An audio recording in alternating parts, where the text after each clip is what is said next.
don't care if you believe that Palestinians are indigenous to the land of Palestine. That does not mean they get to have their own country within the current country of Israel. Let me explain.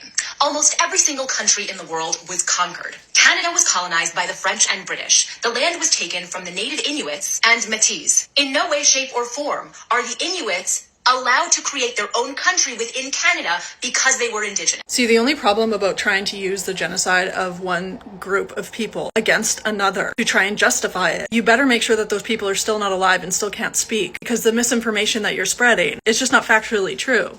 First of all, Inuit and Métis are about as close of people as an English and an Italian person. Second of all, Métis people are a specific nation of people that stem from indigenous mixing with French settlers. It's a specific group of people, a specific nation that stemmed from French people and native indigenous people coming together hundreds of years ago. Second of all, indigenous people in Canada are getting land back. Literally are getting land back. Now that it is no longer illegal for indigenous people to hire lawyers or to go to school to become lawyers, they are using the very system to get back what was stolen from them illegally. The treaties are suing the Canadian government and winning legal settlements. Even though the Canadian government is attempting to not honor the legal binding agreements that they entered into with Indigenous communities, they are losing in the court of law and paying out billions of dollars to Indigenous people that they stole from. In Canada, there's Indigenous groups that already have self-government arrangements with the Canadian government. In 1986, BC's legislature passed the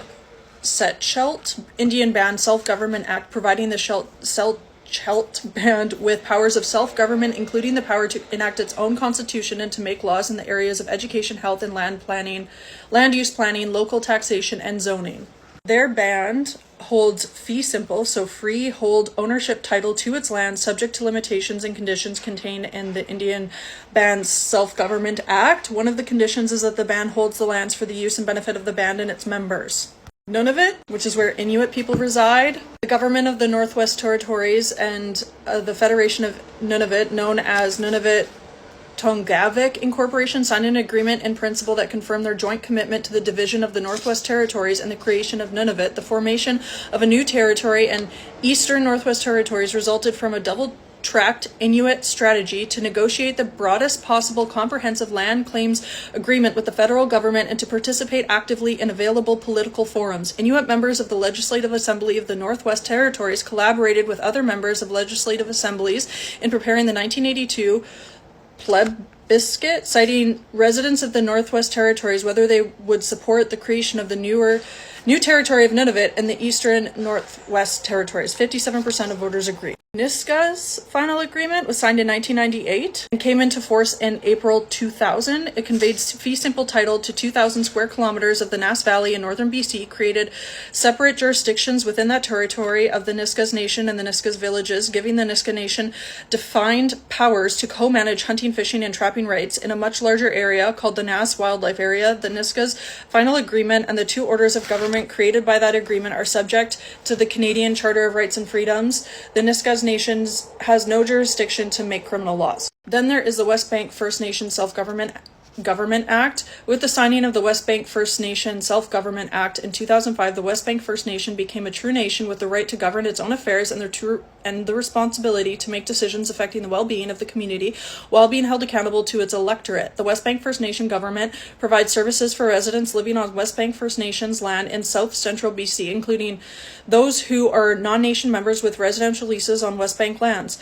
It's one of the most progressive First Nation governments in Canada, with a comprehensive set of 5 laws that cover items such as land use, zoning, and animal control. It provides local government services that mirror municipal services for its residents, including law enforcement, snow removal, recreation, utilities, and public works. The Act covers matrimonial and property rights, language and culture, resource management and the environment, land management, and taxes. The West Bank First Nation Self-Government Act also contains a provision confirming the application of the Canadian Human Rights Act to West Bank First Nation lands and members.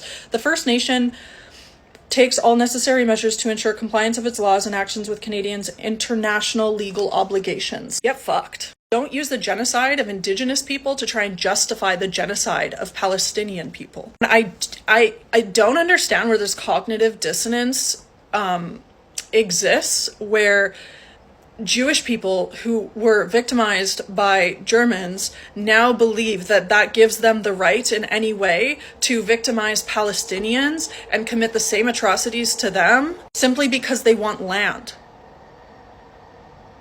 It's over land. It's over what you guys now consider property.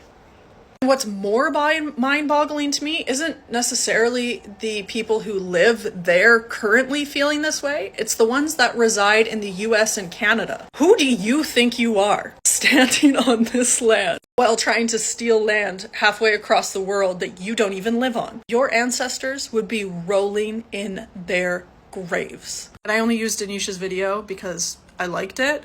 I couldn't find the original poster's video, but I've seen her before saying things like that. And the thing is, they tried to do this to my ancestors, and I'm still sitting here. I can speak to the horrible things that was done to them, regardless of how hard people like that woman tried to erase our culture, our history, our identity, our ancestry for land and money.